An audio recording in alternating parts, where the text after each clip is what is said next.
He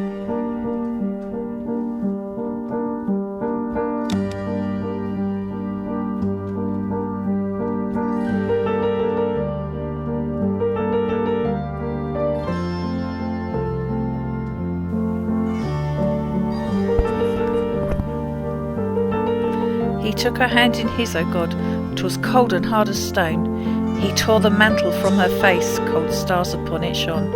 Then quickly to the glowing hall her lifeless form he bore. Fair Charlotte's eyes were closed in death, her voice was heard no more. He stripped the mantle off her brow, and the pale stars on her shone, and quickly into the lighted hall her helpless form was borne. They tried with all their power her life for to restore, but Charlotte was a frozen corpse, and is never to speak more.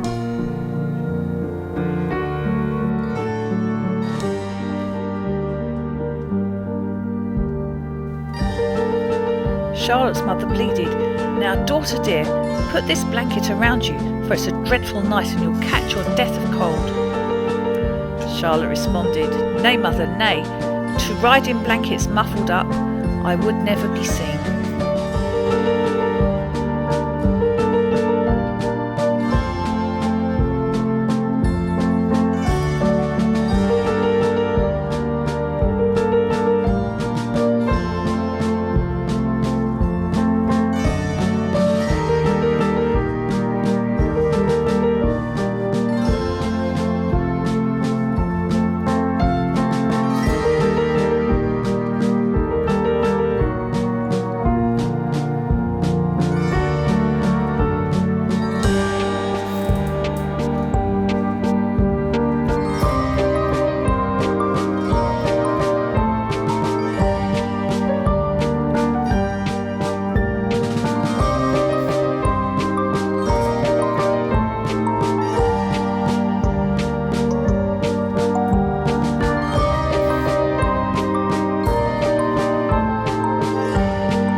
He threw himself down by her side, and bitter tears did flow.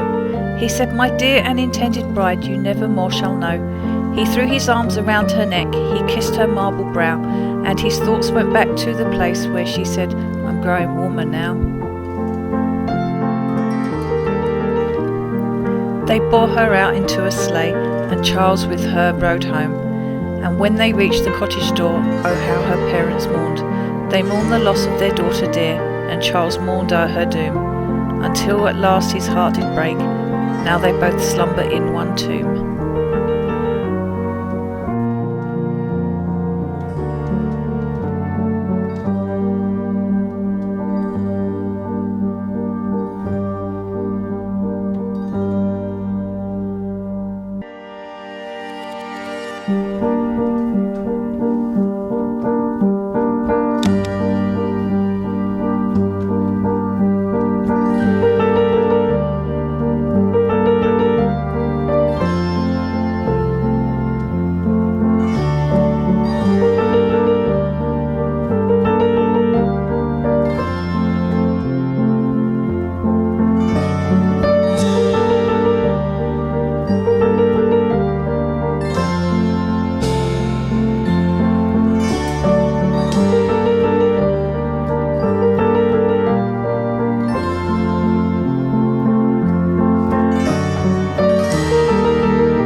base.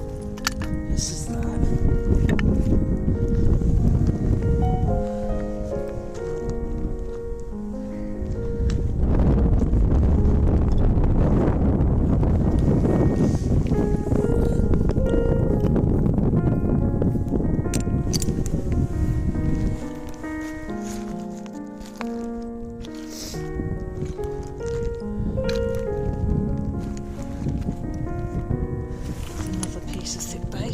Look at that.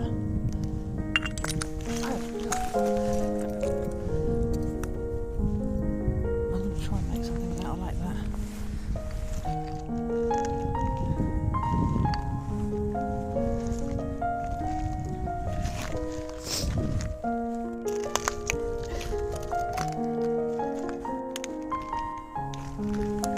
There's another one of those really thick bases, look. How cool is that?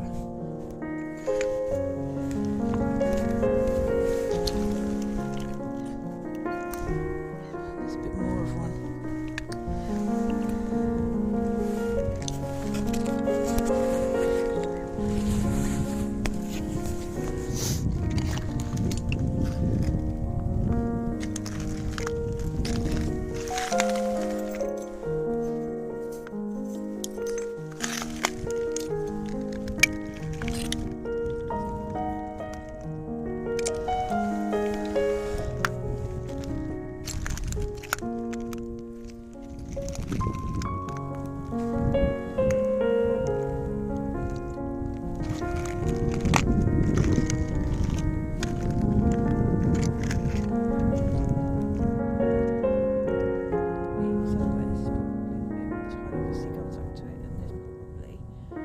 Stuff down here that people don't even know because they don't venture this far down.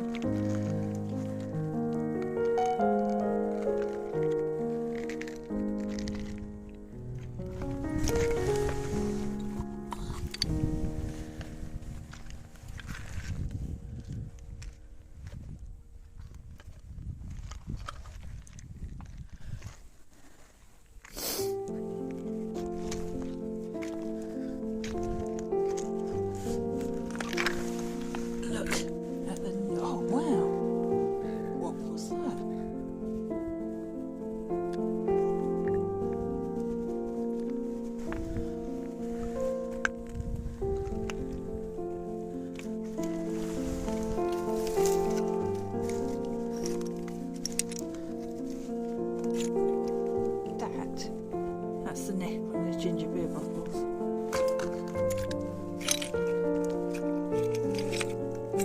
That's a sad neck.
What a shame, and look, the size of that.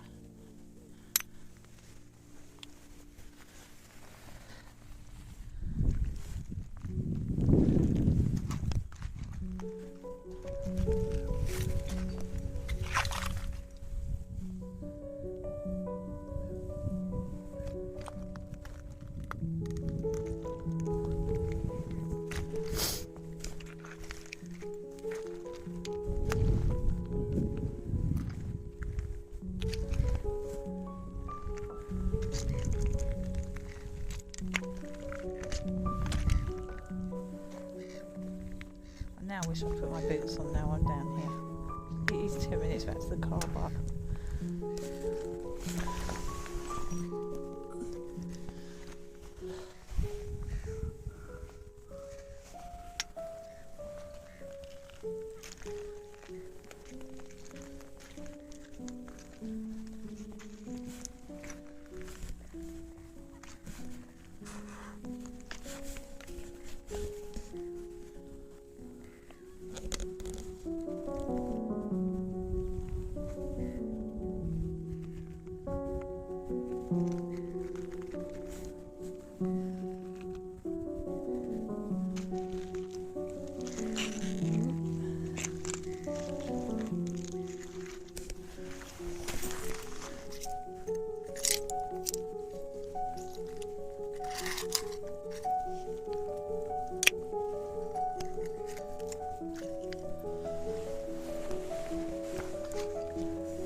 Oh, look at that. It's more like that. There's writing on that one as well.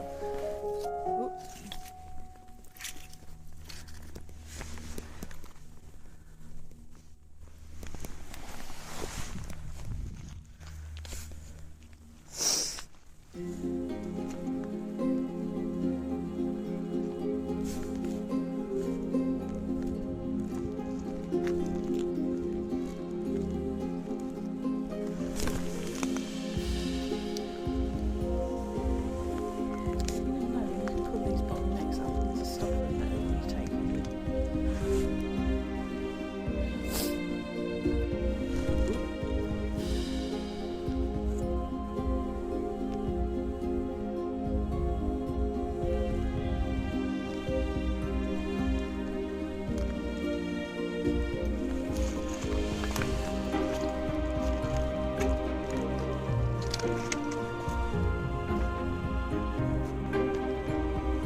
Boy. No idea what that is.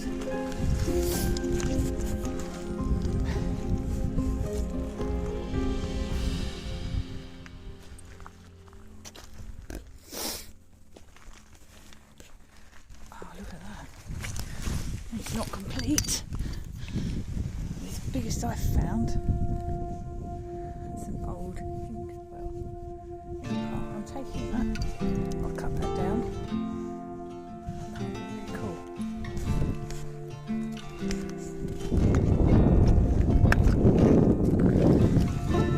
And this is broken.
Liam, salt glaze.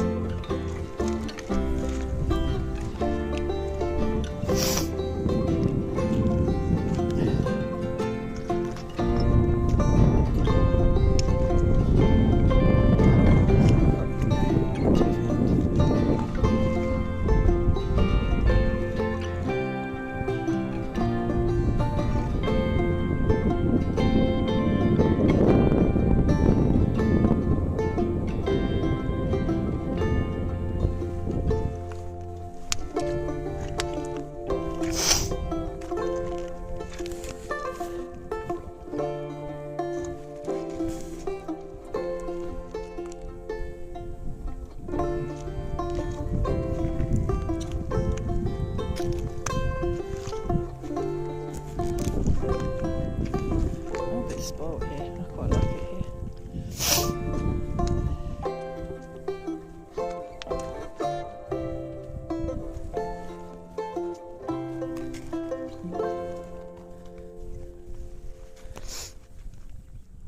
And I think my shoes are going to need a really good de-mudding when we get back to the car.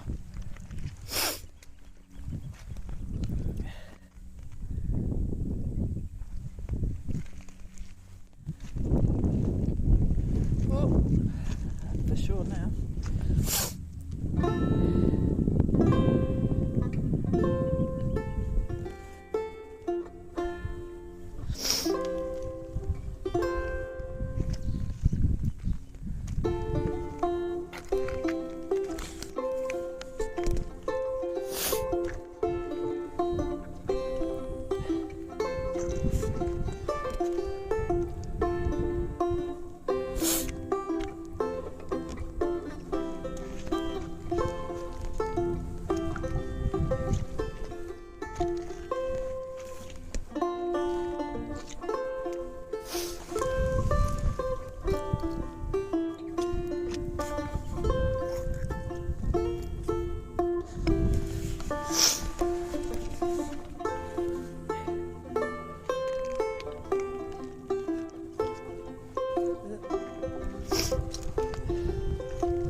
Oh man.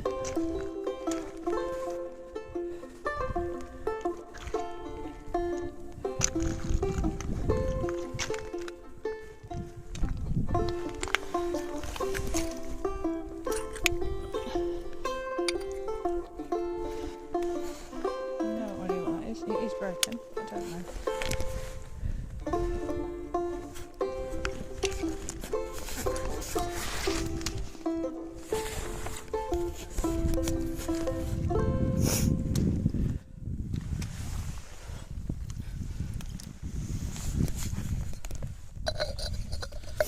Would maybe have gone a bit like that.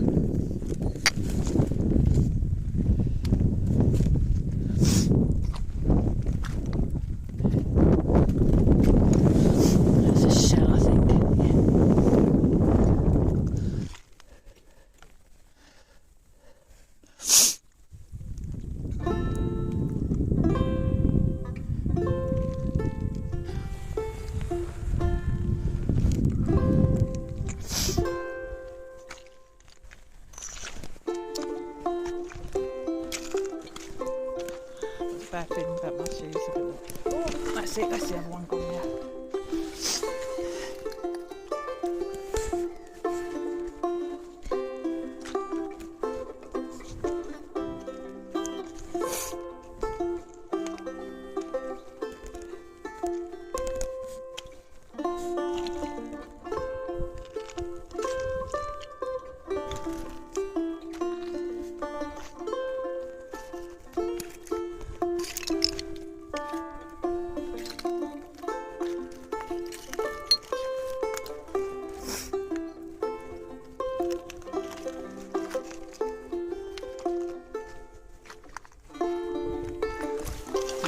nice as well. Look at that. Oh look, there's loads of that. Oh, it's broken. I'm keeping this one. That's still keeping my person. Are you? No.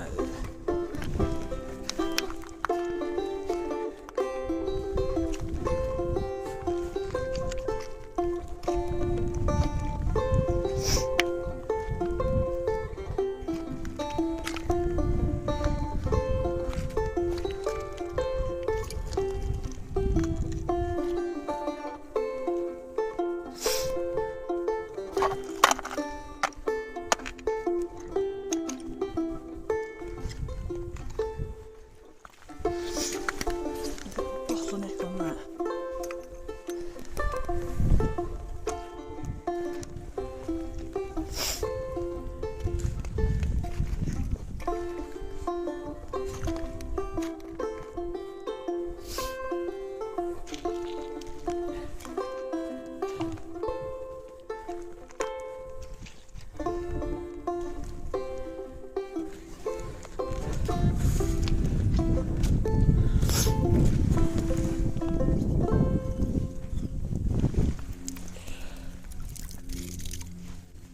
Okay, that's sheer top. We're having that.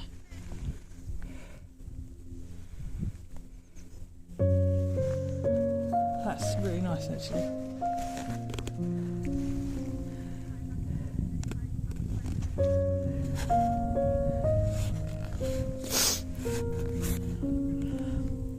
Oh god, this one looks like a poison bottle. Am I going over in just shoes? Oh, probably won't make much difference now. My hole, I've got it up to my ankles and even worse. Brilliant.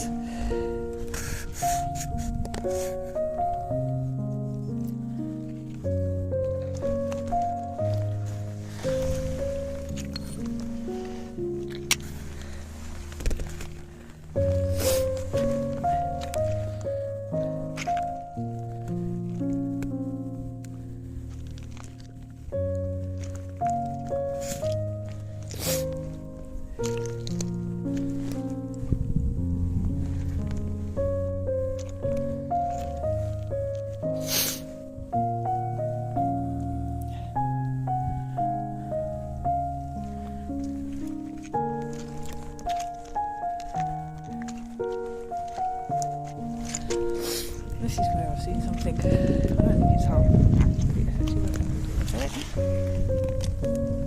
Look at that.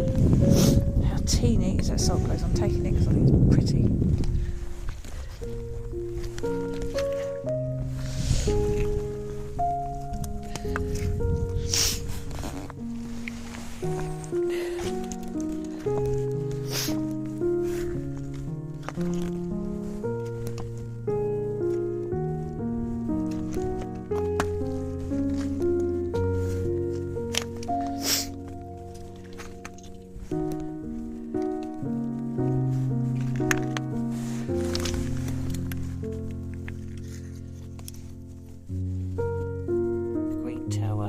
Lemonade, I would think that's it.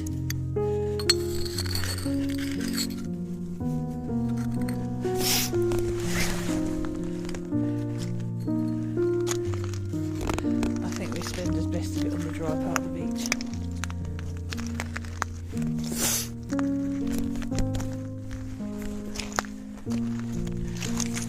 There's a lid down there. Actually, that's a glass lid. I'm taking that. That's beautiful.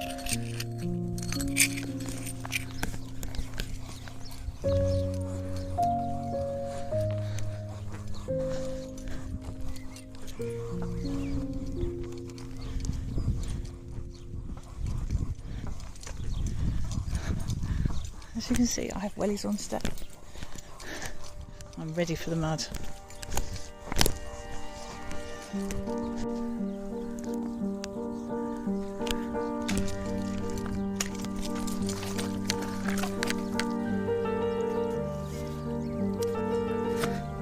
Oh, that's nice.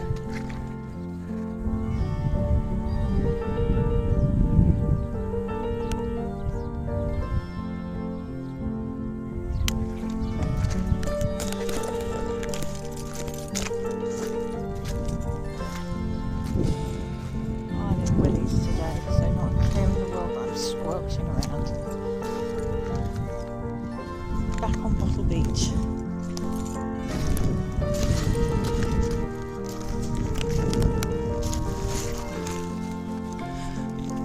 That's another piece of that glass like I found before that I made into that ring.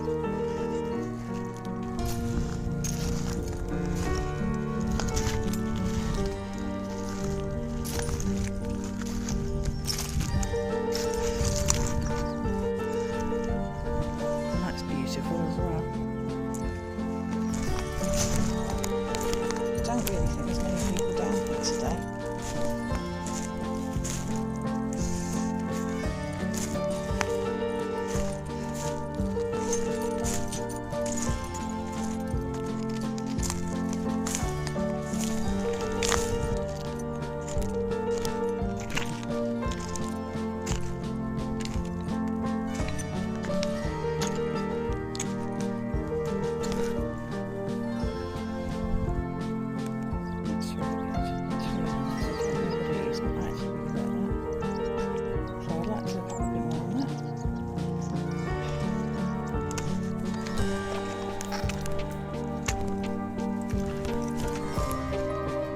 Scoot off.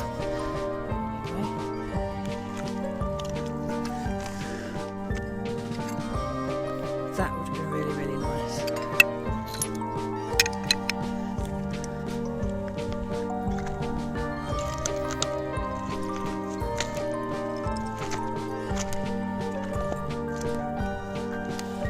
It's part of a marmalade by the looks of it.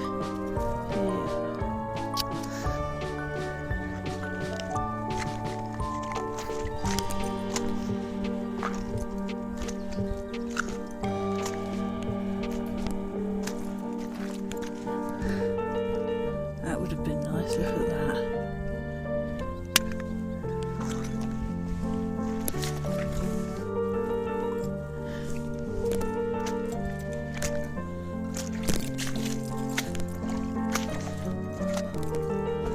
Definitely now out in muddy territory.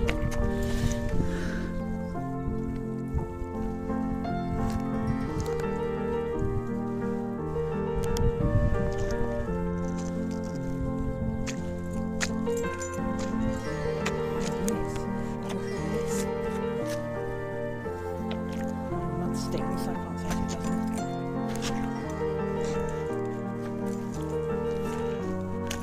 Oh! Balls.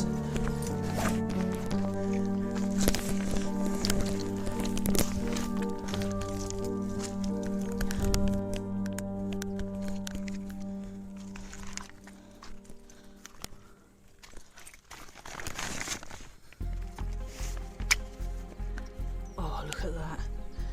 If only that was whole.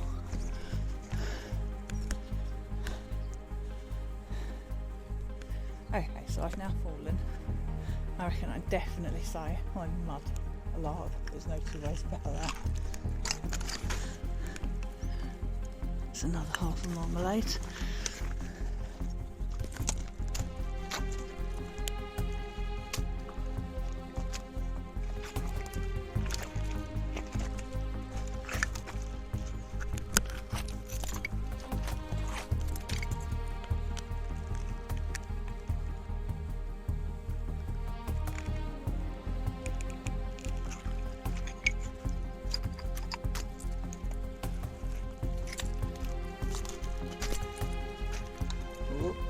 Squelchy. Go again. I need to get out for that. That's okay. Yeah.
one before, there's a nicer colour.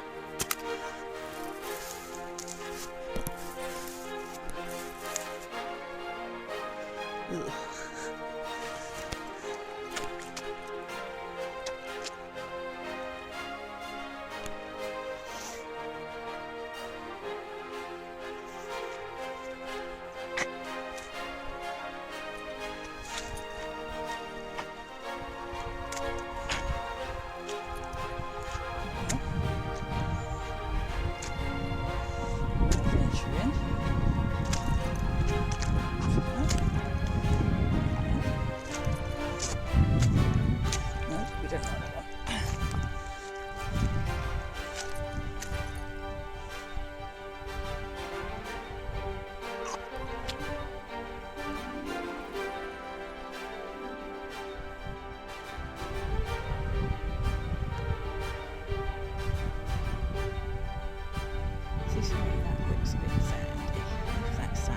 Stand a chance. Oh. So the trick is, careful when you walk. Don't stay still too long.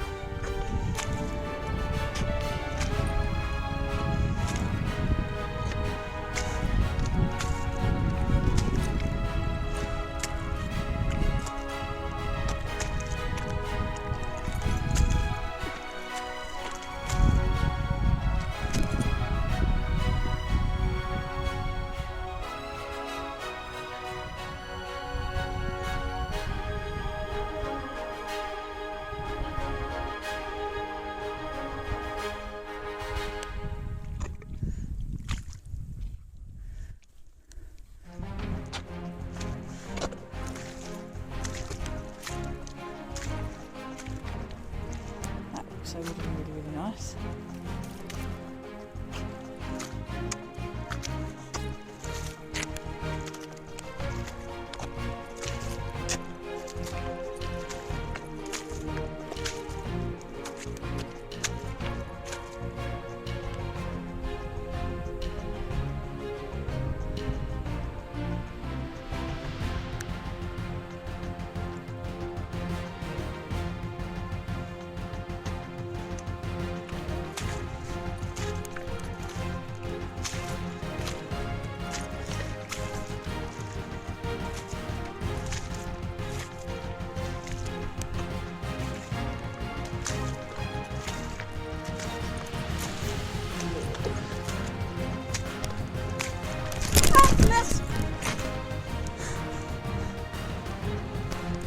No, I can't get out. Now I'm really in the mud.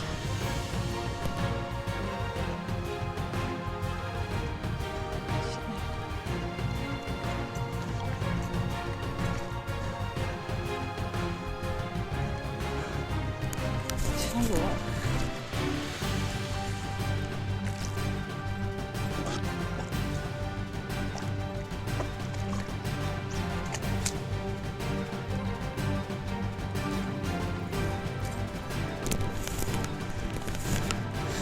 It's a shame. No, I can't get out, Ian. When you come down, just pull me. All right.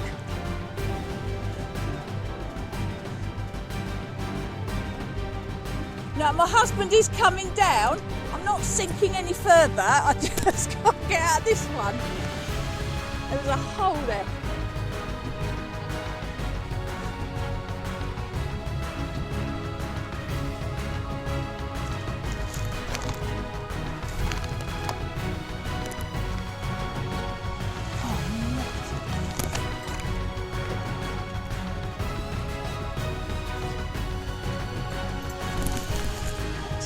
Sea rescue.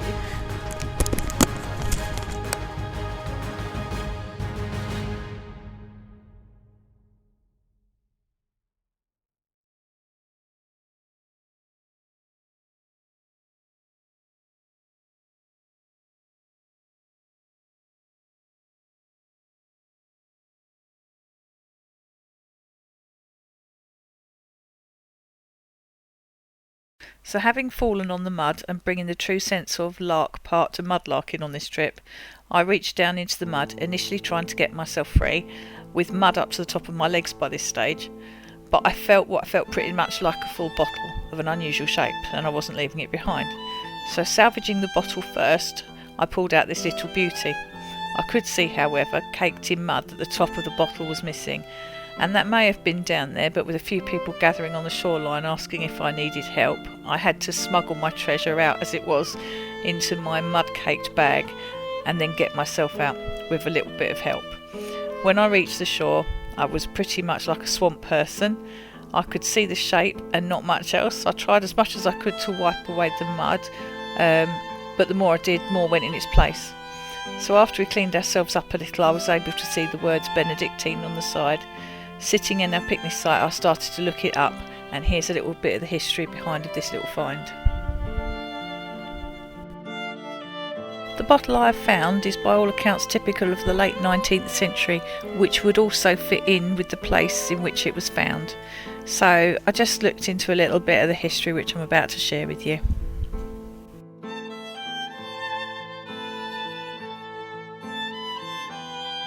In 1863, Alexandre Legrand developed a recipe for herbal liqueur, helped by a local chemist, from an old recipe he had acquired from a religious foundation where a maternal grandparent had held office.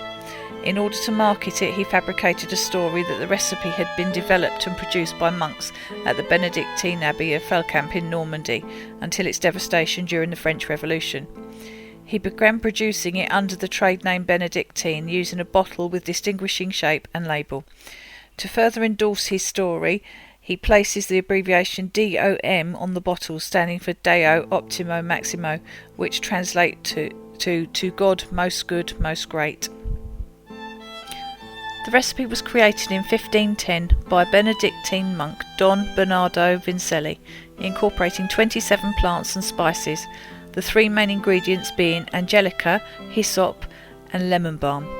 It is aged for up to 17 months before being bottled, and in 2010 Benedictine marked the 500th anniversary of the secret liqueur recipe, and it is a closely guarded trade secret purportedly known to only 3 people. It was first imported to the US in 1888, and by 1982 45% of production was being exported there, with only 15% sold in France. It is currently sold in over 200 markets, of which the UK is fairly significant, and particularly is popular in the Burnley area, which arises from the soldiers from the East Lancashire Regiment during the Great War acquiring a taste for it while stationed in France. At the time, the Abbey at Felcamp, where it was produced, was used as a convalescent hospital. In 1986, Martini and Rossi Group took control of Benedictine, but in 1992 they were bought out by Bacardi for a reported $1.4 million.